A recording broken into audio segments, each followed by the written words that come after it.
Good afternoon, classmates and graduates. This is my final project interview. The topic that I choose is pulse electric fields and the conservation of wood. My guest today is Ph.D. Jorge Cardona. My name is Modesto, Guillén. Nice to meet you.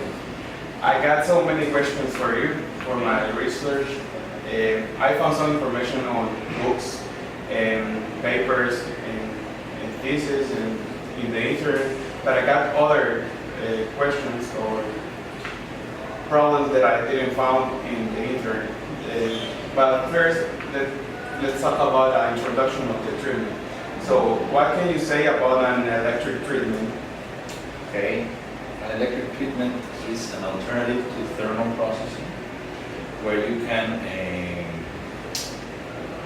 create a field with high voltage, like more than 20 kilovolts per area, which allows you to disturb the structure of certain components, for example proteins. Therefore you can inactivate enzymes, or you can, for example, break the cell wall of microorganisms. Therefore you can consider that as a non-thermal pasteurization or treatment to reduce the loss of these components, which could cause negative effects in health of consumers and of course quality of the product. Thank you for the clearly answer. And does it affect any organoleptic characteristic to the product? Any processing will affect the characteristics in food products. However, electric and other non-alternative or newer technologies tend to have a similar effect as the thermal processing in terms of enzyme reduction and safety, food safety, without harming the quality of the product as much as thermal processing. Therefore, there will be reduction of certain vitamins, yes, but it will not be as much as thermal processing. Okay, but I also read about this is the one of the treatments that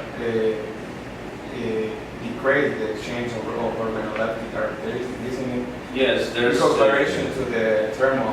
No, for sure. Most of these alternative processing, like irradiation, electric, pressure, are very expensive to do.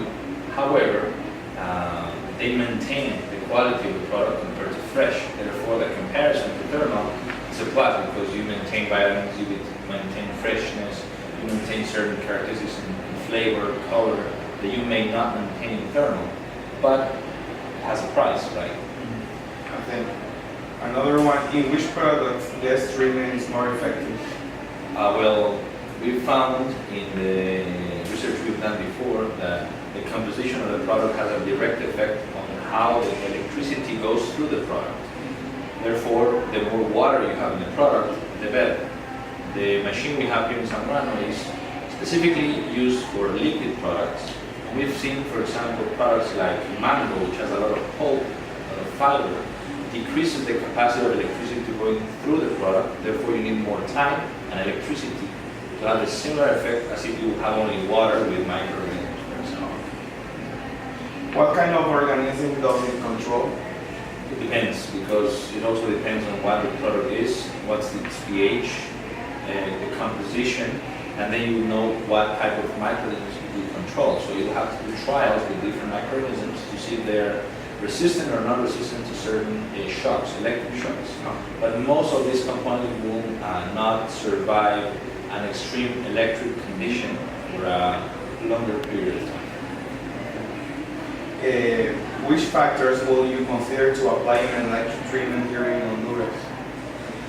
Well, costs, volume, type of products, if the client is willing to pay for this differentiated method compared to thermal.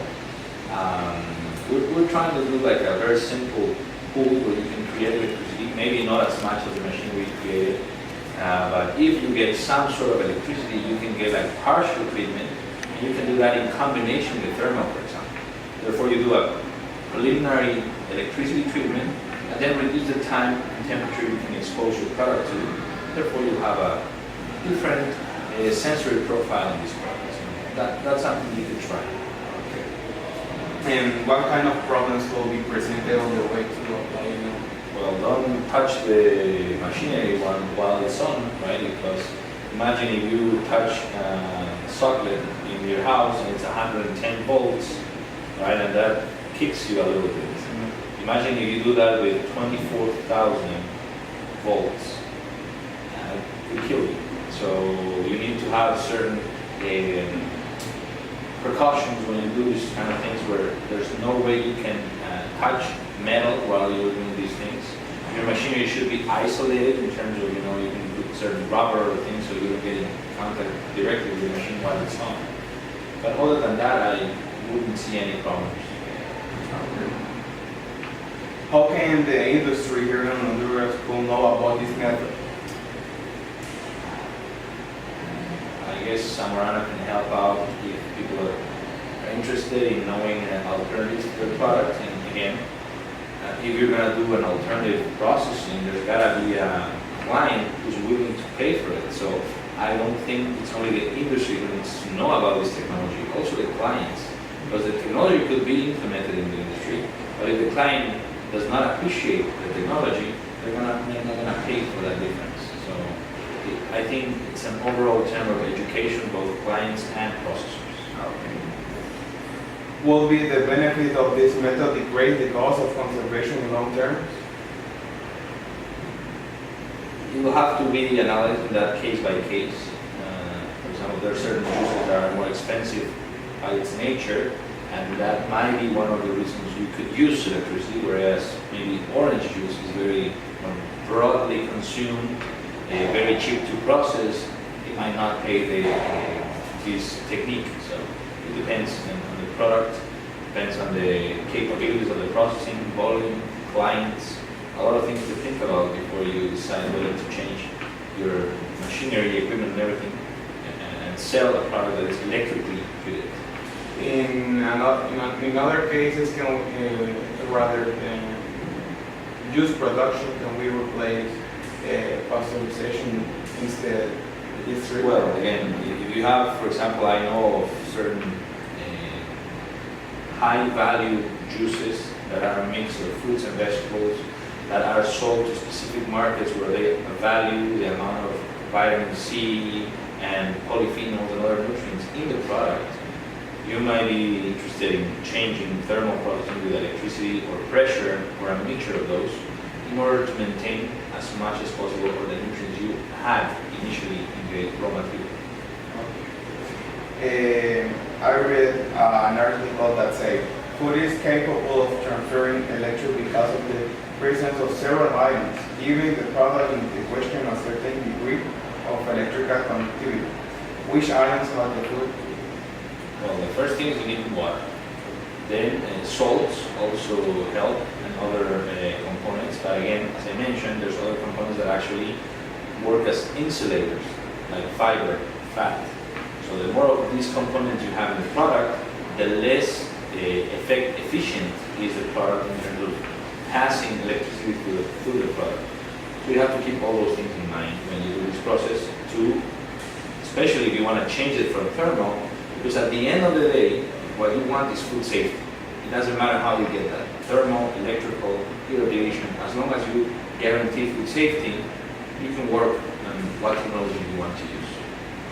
Okay, I read another paper that say PEF processing has been successful in variety of fruit juices with low viscosity and electric conductivity, such orange, apple, and cranberry use.